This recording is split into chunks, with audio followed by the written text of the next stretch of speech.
156টি ওষুধ সম্পূর্ণভাবে নিষিদ্ধ ঘোষণা করল কেন্দ্রীয় স্বাস্থ্য মন্ত্রক। ওই ওষুধগুলির সবগুলি ফিক্সড ডোজ ওষুধ এবং সর্বাধিক ব্যবহারযোগ্য। তার মধ্যে যেমন রয়েছে পেইন কিলার, মাল্টিভিটামিন এবং অ্যান্টিবায়োটিক।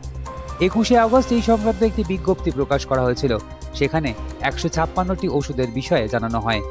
যে ওষুধগুলিকে নিষিদ্ধ ঘোষণা করা হয়েছে তার মধ্যে রয়েছে antibiotic, anti allergic drugs, multivitamin, জ্বরের কম্বিনেশন ড্রাগস এবং হাইপারটেনশনের ওষুধ।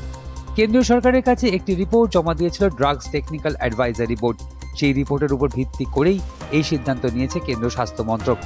এ বিষয়ে ড্রাগ টেকনিক্যাল অ্যাডভাইজারি বোর্ড জানিয়েছে, ফিক্সড ডোজ কম্বিনেশন বা এফডিসি তৈরি করার ক্ষেত্রে যেসব উপকরণ থাকে সেগুলি অযৌক্তিক এবং মানব শরীরে অত্যন্ত খারাপ প্রভাব ফেলে। সে কারণে জনগণের স্বার্থের কথা মাথায় রেখে ওই এফডিসি ওষুধগুলি তৈরি এবং বিক্রির ক্ষেত্রে নিষেধাজ্ঞা জারি করা হয়েছে।